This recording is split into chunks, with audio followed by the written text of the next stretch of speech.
हवाई द्वीप। तुमने सुना है एक हवाई द्वीप के बारे में जहाँ के लोग आजादी से जीना पसंद करते हैं। वहाँ की मूल संस्कृति में सच्ची आजादी का अर्थ भौतिक संपत्ति या सामाजिक हैसियत से नहीं, बल्कि प्रकृति और आत्मा के साथ गहरे जुड़ाव से है। पुराने व्यक्ति हवाइयों के कहते हैं, उनके विचार यह है, धरती, समंदर और पूर्वजों के साथ सामंजस्य बनाकर जीने में ही आनंद है।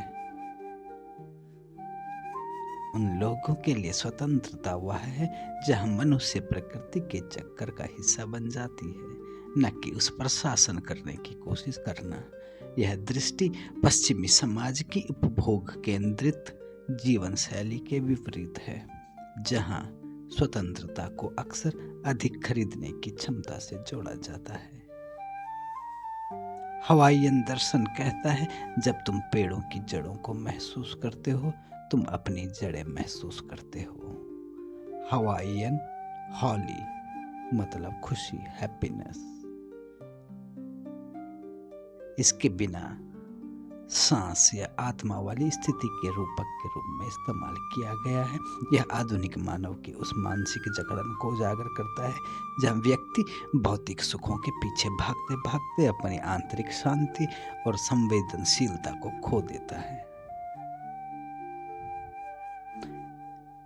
जब तुम प्रकृति से कट जाते हो, तुम अपनी आत्मा से भी कट जाते हो। ये जान लो, यह उस सामाजिक व्यवस्था पर प्रभार है जहां लोग दिखावे की जिंदगी जीते हैं, घर, कार, पैसे के पीछे दौड़ते हुए, लेकिन अंदर से खोखले।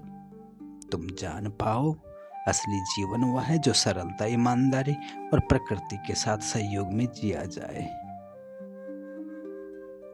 तुम तनाव में आ जाते हो, तुम मानसिक परेशानी में आ जाते हो जब तुम भौतिकता का त्याग नहीं कर पाते हो। त्यागना मतलब ज्यादा संग्रह न करना, समुद्र, पहाड़ और वनस्पतियों के साथ सह अस्तित्व न बनाना।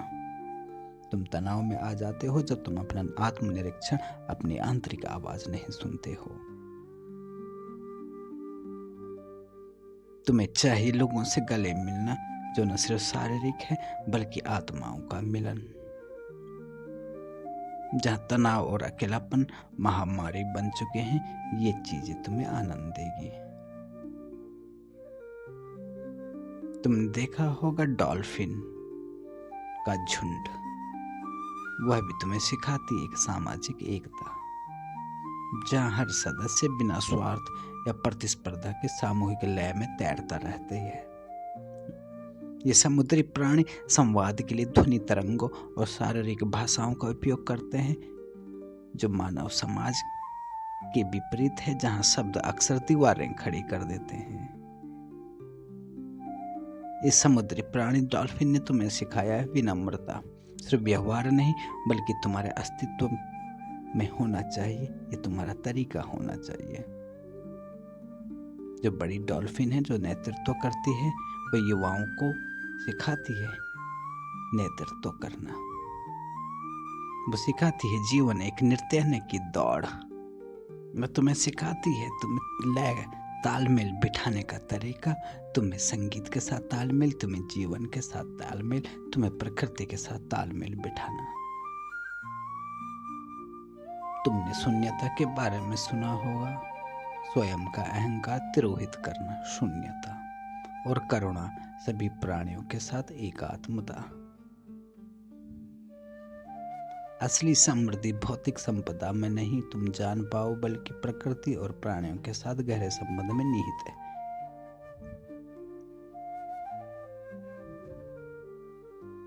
सुंदरता का अर्थ है हर प्राणी की अनूठी उपस्थिति को पहचानना, चाहे वह समुद्र की लहर या एक छोटी सी मछली या तुम्हारे जीवन का एक पहलू। समुद्री प्राणी डॉल्फिन की दुनिया मानव समाज के लिए एक चुनौती है।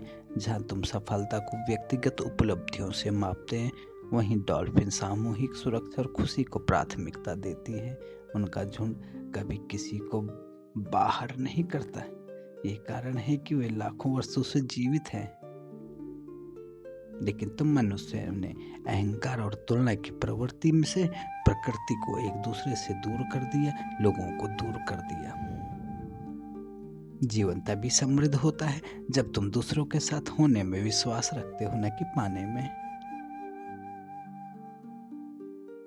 शून्यता, तुमने सुना होगा क्वांटम मैकेनिज्म, अविभाज्यता, दोनों एक ही सत्य को छूते हैं। शून्यता एक दर्शन हुआ बौद्ध।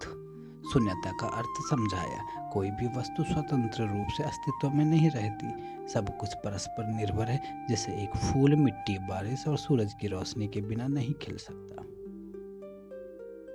वहीं तुमने सुना होगा क्वांटम एनलाइटमेंट।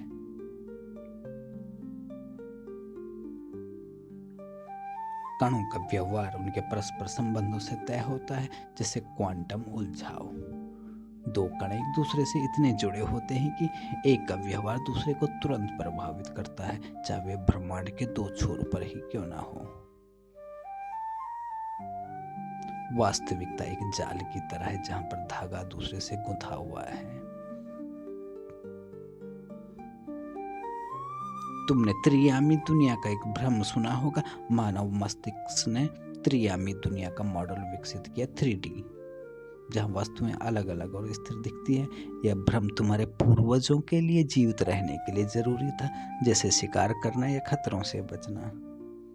लेकिन क्वांटम स्तर पर यह मॉडल टूट जाता है। यह क्वांटम दुनिया है। यहाँ कण, तरंग और कण दोनों रूप में होते हैं।